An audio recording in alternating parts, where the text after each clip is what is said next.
right, y'all. Donald Trump has officially canceled the Deferred Action for Childhood Arrivals, more commonly known as DACA. We think that, of course, is the Obama-era program that shielded some 800,000 immigrants who came to the U.S. illegally as children from deportation. But the president didn't make the announcement himself. I thought he was a big boy. He left it up to Attorney General Jeff Beauregard Sessions. Therefore, the nation must set and enforce a limit on how many immigrants we admit each year, and that means all cannot be accepted. This does not mean they are bad people or that our nation disrespects or demeans them in any way. It means we are properly enforcing our laws as Congress has passed them.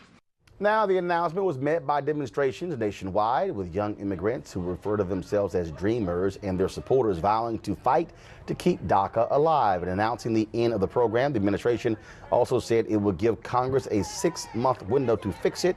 As for Trump, he said he had nothing personal against the Dreamers. People think in terms of children, but they're really young adults. I have a love for these people, and hopefully now Congress will be able to help them and do it properly. That's how you show love. Former President Barack Obama released a statement which said in part to target these young people is wrong because they have done nothing wrong and it is cruel. Cedric Richmond, chair of the Congressional Black Caucus, released this statement. Once again, President Trump has shown his ignorance of what makes America great in the first place, and the very people who contribute to that greatness. His morally bankrupt policy will tear young people, folks who were brought into this country as children through no fault of their own, away from their families and the only home they've ever known. Let's talk about this with Cristobal J, president of the Latino Victory Project. Also on my panel, Dr. Greg Carr, chair of the Department of African American Studies, Howard University, Deborah Simmons, columnist and communities editor for the Washington Times, Spencer Overton, president of the Joint Center for Political and Economic Studies. All right, this is confusing because he's sending Jeff Sessions out. And before he said, oh, Dreamers, you got no problem, don't worry about it, you're all good. Now they say we're going to end it after 6 months. Now Congress should act. And then Trump tweets, well, if Congress doesn't act, then I'm going to have to address the issue. Are we schizophrenic? I seriously think we need to start wondering about this president's mental health. But more importantly for Dreamers right now, the decision to end DACA, it isn't just wrong. As President Obama said, it's also cruel. Remember, these young people have been here on average since they were 6 years old. They contribute billions to the economy. They stay out of trouble. We've asked them to trust their government, turn over personal information, offer them the American dream, and now President Trump rips that all away. Your hometown of Houston, still halfway underwater. A Dreamer just died there trying to rescue folks. Dreamers serve in the military. They sacrifice more than this draft-dodging president has ever done. So we've got to stand with them and push for the DREAM Act. Now, what's weird is he could have easily called on Congress to address the issue and say we should not leave it up to executive order. But then to rescind it and then say, Congress, y'all got 6 months. And so now so 800,000 people are in limbo. They don't know what's next. It's psychological warfare on Dreamers. And this man claimed to have this great business acumen when he ran for president.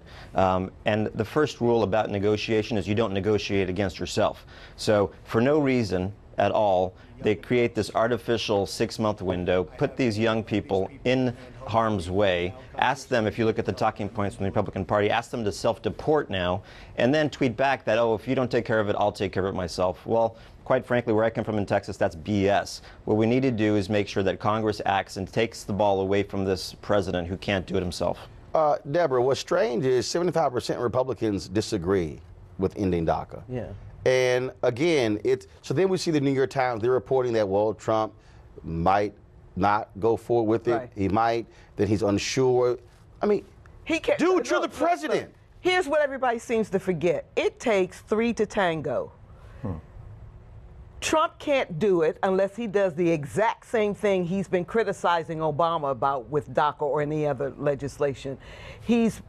What we need to focus on is the fact that Congress didn't act. When Nancy Pelosi and Chuck Schumer were running the Senate and the House, everybody was pushing for comprehensive immigration reform. Well, actually, remember, Chuck Schumer was not the majority leader when Nancy Pelosi was head of the House. But he was the leader of the Democrats. No, actually, Harry Reid was. Harry was, but Schumer was the one up front with the voice. Schumer was up front on comprehensive immigration reform. But Spencer, the issue here, though, is very simple, Deborah, and that is what Trump is saying is it's up to y'all. Again, right, he's putting it back in the hands of Congress. But why make the where decision? it should have been in the first place. But why make the decision you're going to end it and then say, okay, Congress, y'all got 6 months to get this thing done? Well, because he's phasing it out. He's not ending it today. Nobody has to worry about where they're going or where they're going to be today. Spencer? Because I don't hear begging everyone's pardon. I don't hear Africans. I don't hear a lot of Haitians. I don't hear them complaining about DACA. Hold on, stop. Yesterday on this very show, we had a brother who was talking about this here, and so on this show we've been highlighting that. I didn't say they weren't complaining. Don't misunderstand me. You said you didn't hear them. I said I don't hear them complaining as loudly as a matter of fact, not since the May when the issue came up. Well, this Deborah, that's spring because the mainstream media doesn't talk to them. Right. Well, Spencer, hello. Spencer, go ahead. Well, we do. Well, hello. Spencer. Ethnicity is key here. It is important. A lot of these folks are black. A lot of these folks, we look at this as like Latino. Yeah, a lot of Latino folks. A lot of folks are Afro-Latino. We're talking about possibly 40,000 black folks being affected by this in terms of DACA. Only 40,000? Greg? Yes. Only I would just say, Donald Trump, first of all, doesn't know what happened.